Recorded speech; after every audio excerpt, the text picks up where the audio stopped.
కులాల కుమ్ములాట, సెటిల్మెంట్లకు అడ్డా, హాస్టళ్లుండవు, అడ్మిషన్లు రావు, result release చెయ్యరు, సర్టిఫికెట్లు జారీ చేయరు, రీసెర్చ్ స్కాలర్లను ఏడిపించుకుంటారు, అడిగితే ఆన్సర్ ఇచ్చేవాళ్లే ఉండరు, కోట్లల్లో బడ్జెట్ అయినా రిలీజ్ చెయ్యరు. ఇక పొలిటికల్ అండదండలతో ఆరోపణలన్నీ సైడ్ ట్రాక్ పడతాయి. ఇది ఏపీలోని కృష్ణా యూనివర్సిటీ తీరు.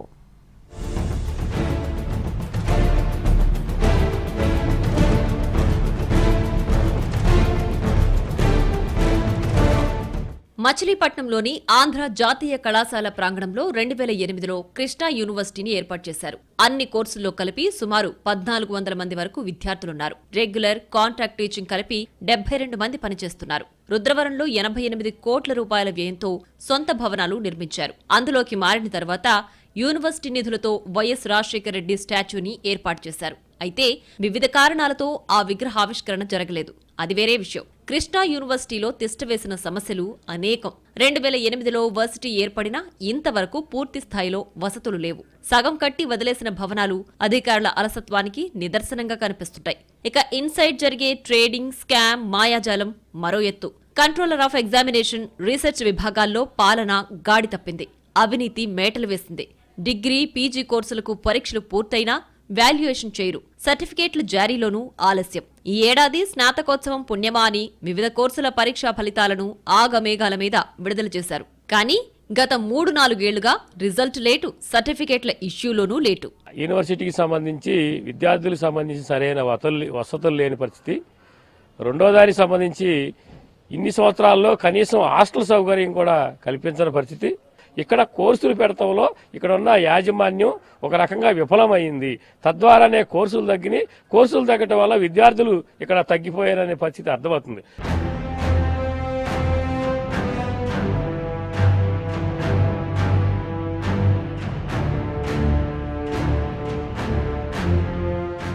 యూనివర్సిటీలో రీసెర్చ్ విభాగం 2012లో మొదలైంది. అప్పటి నుంచి ఇప్పటి వరకు సమర్పించిన 57 ఫైళ్లు మాయమయ్యాయి. ఇది కాస్త వివాదాస్పదంగా మారింది. స్కాలర్స్ కు సరైన గైడ్లు లేరు. మొత్తం ఫీజు కట్టినా మళ్లీ పేమెంట్ చేయాలని ఒత్తిడి చేస్తుంటారు. రీసెర్చ్ విభాగంలో యూజీసీ నిబంధనలు అమలు కావడం లేదు. పీహెచ్డీ పట్టాల కోసం స్కాలర్స్ యూనివర్సిటీ అధికారుల చుట్టూ కాళ్లరిగేలా తిరుగుతున్నారు. పరిశోధనలకు సంబంధించి రీసెర్చ్ రివ్యూ మీటింగ్ ఏడాదికి 2 సార్లు జరగాలి. కానీ ఈ సమావేశాలు అతిగతి లేవు. అసలు రీసెర్చ్ విభాగాన్ని పర్యవేక్షించే నాథుడే లేడు. యూనివర్సిటీలో పీహెచ్డీల ప్రధానం ఒక ప్రహాసనంగా మారింది. లక్షల రూపాయల ఫీజులు కట్టి నానా అగచాట్లు పడి పీహెచ్డీ పూర్తి చేస్తే పట్టాల కోసం ఏళ్ల తరబడి వర్సిటీ చుట్టూ తిరగాల్సిన పరిస్థితి. ఫైళ్లు మాయం కావడంపై ఓ స్కాలర్ హైకోర్టును ఆశ్రయించారు. స్కాలర్స్ కు సమాధానం చెప్పేవారుండరు. ఎప్పుడు చూసినా డిపార్ట్మెంట్ కు తాళం వేసుంటుంది. ఎవరిని అడగాలో తెలియదు. అడిగినా ఆన్సర్ రాదు. స్కాలర్లు సమర్పించిన పత్రాలు కాపీ చేసిన బాపత లేక సొంతంగా చేశారా అనే అంశాన్ని తెలుసుకునేందుకు ప్రత్యేక సాఫ్ట్వేర్ లేదు. దాన్ని కొనుగోలు చేయకుండా ఎందుకు ఆలస్యం చేస్తున్నారో అర్థం కాదు. పీహెచ్డీ చేసేందుకు అనుమతులు ఇచ్చిన నాటి నుంచి ఇప్పటి వరకు స్కాలర్లు కట్టిన ఫీజులు 15 కోట్లపైనే ఉంటాయి. ఇంత పెద్ద మొత్తంలో వసూలు చేసినా పట్టాలు ఇవ్వకుండా యూనివర్సిటీ చుట్టూ తిప్పించుకుంటున్నారు.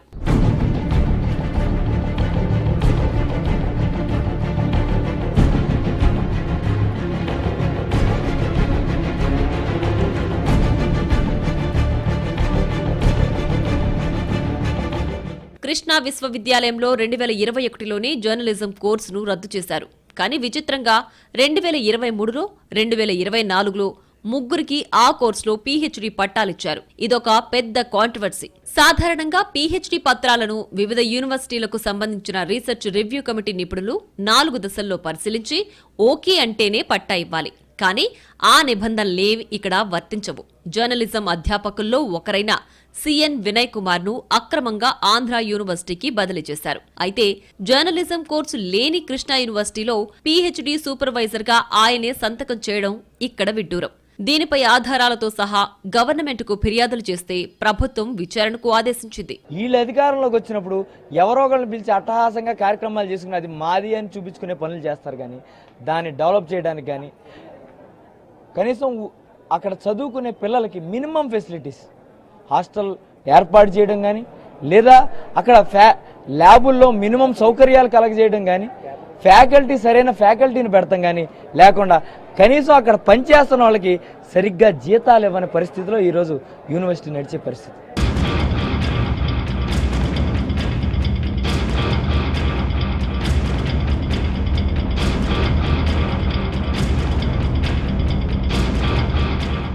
Krishna university, Andhra Loyola college అధికారుల మధ్య పరిపాలనాపరమైన విభేదాలొచ్చాయి. ఎలాంటి అనుమతులు తీసుకోకుండానే 2 ఏళ్లుగా కళాశాలను నడుపుతున్నారని తేలింది. దీంతో యూనివర్సిటీ పాలకవర్గం హడావిడిగా లయోలాకు నోటీసులు జారీ చేసింది. విచిత్రమేంటంటే పర్మిషన్ లేవంటున్న లయోలాకు రీసెర్చ్ విభాగంలో మాత్రం అనుమతులు ఉన్నాయట.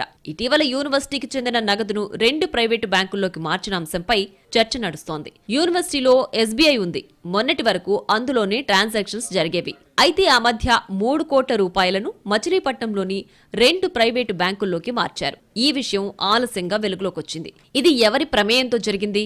పాత్రదారులు, సూత్రధారులెవరు? కారణాలు ఏమై ఉంటాయనే అంశంపై అనేక అనుమానాలు వస్తున్నాయి. యాజమాన్యం చూసినట్టయితే ఒకళ్ళ మీద ఒకళ్ళు ఏంటంటే ఒక సౌహృద భావం లేదు. అక్కడ అందరు పిటిషన్ పెట్టుకుంటూ రోజు కక్షలు కార్పణ్యాలు ఒకళ్ళ మీద ఒకళ్ళనేటువంటి పెట్టుకుంటూ విద్య వ్యాప్తి కన్నా వాళ్ళ వ్యక్తిగత రాగద్వేషాలు పెంచుకుంటాకే కృష్ణా యూనివర్సిటీలో ప్రథమంగా కనిపించింది. ఉద్యోగుల కొరత యూనివర్సిటీని తీవ్రంగా వేధిస్తోంది. కొన్ని కోర్సులను మూసివేస్తారని ప్రచారం జరుగుతోంది. ఇక కొత్త కోర్సులు ఊసేలేదు. బీఫార్మసీ, ఇంజనీరింగ్ తప్ప వేరే బ్రాంచుల్లో అడ్మిషన్లు పెద్దగా లేవు. మౌలిక సదుపాయాలు లేని ప్రైవేట్ కళాశాలల నుంచి లక్షల్లో ముడుపులు అందుతాయి. వైస్ ఛాన్సలర్, రెక్టర్, రిజిస్ట్రార్ల మధ్య ఆధిపత్య పోరు ఎప్పటికీ ఆగిపోదు. విశ్వవిద్యాలయంలో అవుట్సోర్సింగ్, కాంట్రాక్టు పోస్టులన్నీ అధికార పార్టీ ఆదేశాలతో నింపుతున్నారు. ప్రైవేటు కాలేజీల నుంచి పెద్ద ఎత్తున ముడుపులు అందుతున్నాయనేది అందరికీ తెలిసిన రహస్యం. ఇటీవల నాగ్ బృందం పర్యటించే సమయంలో రాసిన ఖర్చులకు హద్దు పద్దు లేదు. ఆ టీం వస్తోందన్న నెపంతో క్యాంపస్ పరిధిలోని అన్ని కాలేజీల నుంచి లక్షలకు లక్షలు వసూలు చేశారు. వర్సిటీ ఖాతా నుంచి 5 లక్షల రూపాయల నగదును డ్రా చేశారు. ఈ నిధులను దేనికి వాడారో తెలియదు. వీసీ, రిజిస్ట్రార్ కలిసి విజయవాడలోని ఓ హోటల్కు యూనివర్సిటీ ఫండ్స్ నుంచి వేలాది రూపాయలు బిల్లులు పేమెంట్ చేశారు.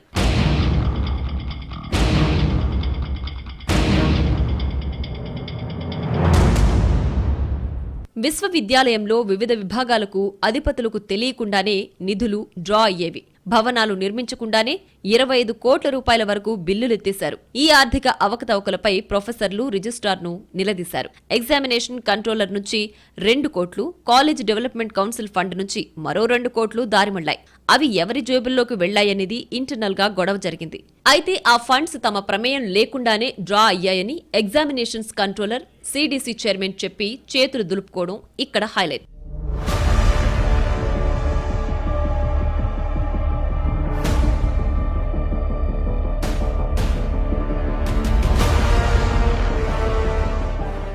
బాయ్స్ హాస్టల్ 4 ఏళ్లైనా పునాదులు దాటలేదు. వసతి గృహాలు లేకపోవడంతో విద్యార్థుల admissions తగ్గిపోతున్నాయి.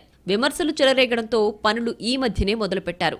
Engineering college building works ఎందుకు ఆగిపోయాయో తెలియదు. బిల్లులు ఎత్తిన కాంట్రాక్టర్లు పత్తా లేకుండా పోయారు. యూనివర్సిటీ బిల్డింగుల్లోనే కాలేజీలను షిఫ్టుల వారీగా నడుపుతున్నారు. హాస్టల్స్ అన్నీ ఇరుకు గదుల్లో ఉంది. బీరువాలు లేవు, పిల్లలకు మంచాలు లేవు, జిరాక్స్, ఇంటర్నెట్ సదుపాయం లేదు, అరకొరా వసతులు. 17 ఏళ్లుగా హాస్టల్ ఒకచోట, క్లాసులు ఇంకొక చోట. తిండికి ఇబ్బందవుతోంది. హాస్టల్కు, క్యాంపస్కు మధ్య 15 కిలోమీటర్ల దూరం. బస్సులు సరిగా రావు. బయట సెక్యూరిటీని పెట్టి గర్ల్స్ హాస్టల్ని నడిపిస్తున్నారు. బాయ్స్ హాస్టల్స్ అంతంత మాత్రం. పార్కింగ్ లేదు, ఔటర్స్ వచ్చినా అడిగేవాడు లేడు, అజమాయిషీ లేదు. ఎవరన్నా గవర్నమెంట్ సీటు కేటాయిస్తే ఇక్కడ ఉండాలంటే టౌన్ నుంచి వెళ్ళాలి, అంటే 15-20 కిలోమీటర్లు. దానికి రూట్కు సంబంధించిన బస్సు సౌకర్యాలు ఇలాంటివి కూడా సరైన సౌకర్యాలు లేవు. రోడ్డు కూడా సరైన పరిస్థితులు లేదు. హాస్టల్ సౌకర్యం లేదు. లోపల సంబంధించిన టీచింగ్ ఫ్యాకల్టీ విషయంలో కూడా సరైన ఫ్యాకల్టీ లేకపోవడం వల్లే ఈరోజు ఇక్కడ విద్యార్థులు చేరటం కానీ ఆ రకంగా తగ్గుతా ఉంది. అధ్యాపకులు, ఉద్యోగులు మధ్య వర్గ విభేదాలు. వీళ్లలో ఎవరూ క్లాస్ రూమ్కి వెళ్లరు. ఒకరి మీద ఒకరు కంప్లైంట్స్ ఇచ్చుకోవడంలో మొనగాళ్లు. ఎవరి గ్రూపులు వాళ్లవే, ఎవరి పొలిటికల్ లాబీయింగ్ వారిదే. యూనివర్సిటీపై వచ్చిన ఆరోపణలు, అవినీతి వ్యవహారాలపై సమగ్ర విచారణ జరిపి బాధ్యులపై కఠిన చర్యలు తీసుకోవాలని విద్యార్థి సంఘాలు, అధ్యాపకులు, ప్రజలు డిమాండ్ చేస్తున్నారు. ప్రభుత్వం ఇప్పటికే కొన్ని అంశాలపై విచారణకు ఆదేశించింది. ఎంక్వైరీలో ఇంకెన్ని వివరాలు బయటకొస్తాయో చూడాలి.